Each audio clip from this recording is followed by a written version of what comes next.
اعوذ باللہ من الشیطان الرجیم بسم اللہ الرحمن الرحیم۔ السلام علیکم میرے اسلامی بہن بھائیوں، کیا حال ہے؟ آج دیکھیں جناب جی، اب اسلامی نقطہ نظر سے ہمارا ذی القعدہ کا یعنی کہ حج کا مہینہ آ گیا، جو کہ صرف اور صرف کیا ہے؟ قربانی، صبر، تحمل کا۔ تو اب چونکہ صبر اور تحمل کے بارے میں ہی بات ہونی ہے، کیونکہ یہ پورا مہینہ صبر و تحمل کا ہے، تو ہم تھوڑا سا بات کر لیتے ہیں صبر و تحمل۔ صبر کے لغوی معنی ہے روکنے کے، تحمل کے معنی ہے اٹھانے اور برداشت کرنے ہیں، کسی کام کے لیے مناسب وقت کا انتظار کرنا، بے صبر نہ ہونا، مشکلات کی پرواہ نہ کرنا، درگزر کرنا، ثابت قدم رہنا۔ حج کے موقع پہ آپ نے دیکھا کہ کس طرح سے انہوں نے صبر و تحمل کا مظاہرہ کیا ہے۔ صبر بہت چیز ہے، تکلیفیں اٹھا کر فرض ادا کرنا وغیرہ سب صبر کی مختلف صورتیں ہیں۔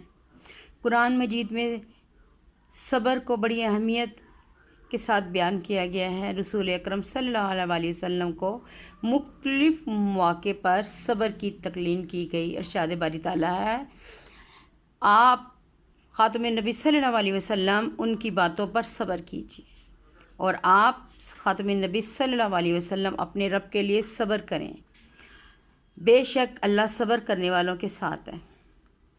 رسول اکرم صلی اللہ علیہ وسلم نے فرمایا، مجھے مومن کے حال پر تعجب ہوا کہ اس کے لیے تو ہر حال میں خیر ہے۔ یہ بات مومن کے سوا کسی کو حاصل نہیں، کیونکہ اگر اسے کوئی خوشی اور نعمت ملے تو اللہ تعالیٰ کا شکر ادا کرتا ہے، یہ شکر ادا کرنا اس کے لیے خیر ہے۔ اگر اسے کوئی پریشانی لاحق ہو تو وہ صبر کرتا ہے، یہ صبر اس کے لیے خیر کا باعث ہے۔ رسول اکرم صلی اللہ علیہ وسلم کا ارشاد ہے کہ صبر روشنی ہے، یعنی کہ صبر کرنا روشنی ہے۔ کیسی بات ہے کہ ہمیں ہر حال میں صبر کرنے کی تلقین کی گئی ہے کہ ہم لوگ صبر کریں، تو اللہ تعالیٰ ہمیں صبر کرنے والوں میں ہی اٹھائے اور ہمیں صبر کرنے والا بنائیں کہ ہم صبر کر سکیں۔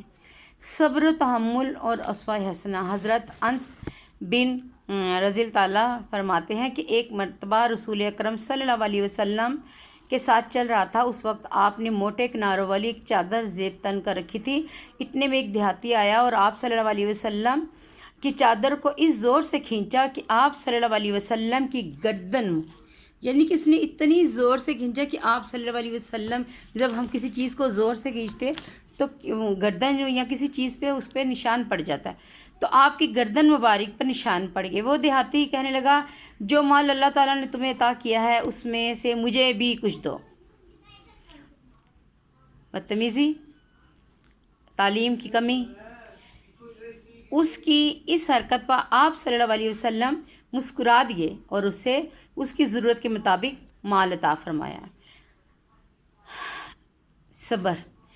ابو لہب کی بیوی آپ خاتم نبی صلی اللہ علیہ وسلم کے راستے میں کانٹے بچھا دیتی تھی، آپ کو ان سے تکلیف پہنچے۔ ابو لہب کے گھر کے سامنے گندگی ڈال دیتا تھا۔ ایک دن آپ خاتم نبی صلی اللہ علیہ وسلم کعبے میں نماز پڑھ رہے تھے تو ایک کافر نے اونٹ کی اوجری آپ صلی اللہ علیہ وسلم کی کمر مبارک پر رکھ دی۔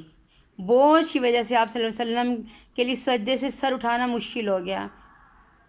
حضرت سیدہ فاطمہ رضی اللہ تعالیٰ کو خبر ہوئی تو وہ دوڑ کر آئیں اور اس بوجھ کو دور کیا، لیکن آپ نے کچھ نہیں کہا انہیں۔ یہ ہے صبر۔ اللہ تعالیٰ ہم سب کو صبر کرنے والا بنائیں اور حالات کے مطابق ہم بھی اللہ تعالیٰ کی خوش قسمت بندوں میں شامل ہو جائیں کہ جس کے لیے وہ کہتا ہے کہ میں ثانیہ پیدا کرتا ہوں۔ اللہ تعالیٰ ہمارے لیے بھی ثانیہ پیدا کرے گا انشاءاللہ۔ حضرت عائشہ رضی اللہ عنہا نے پوچھا حضور پاک صلی اللہ علیہ وسلم سے، حضرت آپ صلی اللہ علیہ وسلم زندگی میں غزوہ احد سے بھی زیادہ مشکل کوئی دن آیا؟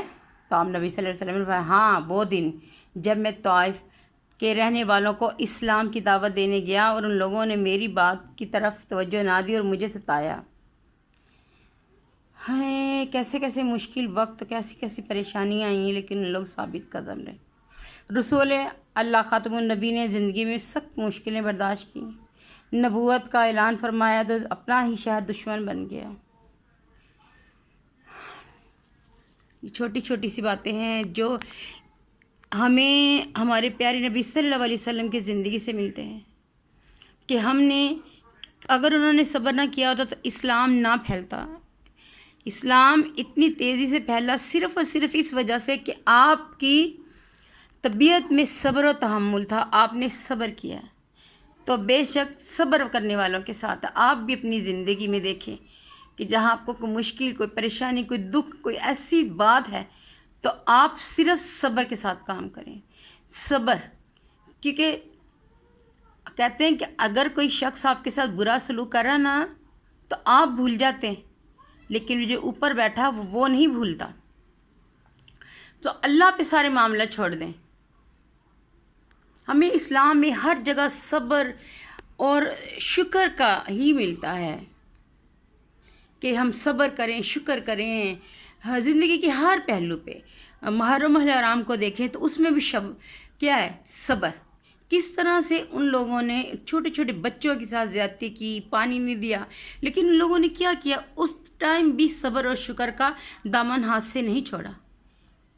پھر اب یہ جو حج کا مہینہ آ رہا ہے اس میں بھی دیکھیں صبر ہے کہ کس طرح سے قربانی کی اتنی بڑی مثال صبر کے ساتھ۔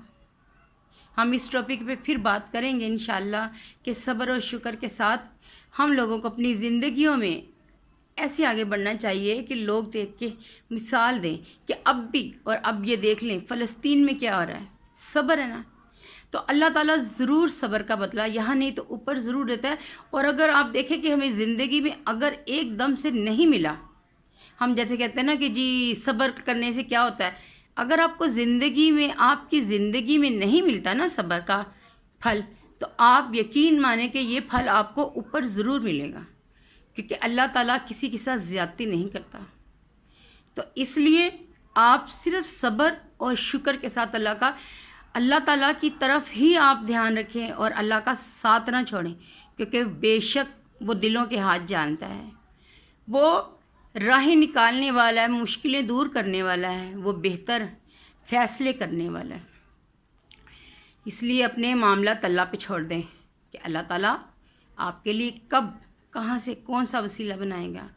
وہ بہت رحیم ہے، بہت کریم ہے۔ بے شک اللہ تعالیٰ ہم سب کے دلوں کے حال جانتا ہے۔ دعاؤں میں یاد رکھیے گا اور میرے چینل کو لائک اور سبسکرائب کریں تاکہ میرا جو مقصد ہے چینل بنانے کا وہ کامیاب ہو سکے۔ آپ لوگوں کی دعاؤں اور آپ کے تعاون کی بہت سخت ضرورت ہے مجھے۔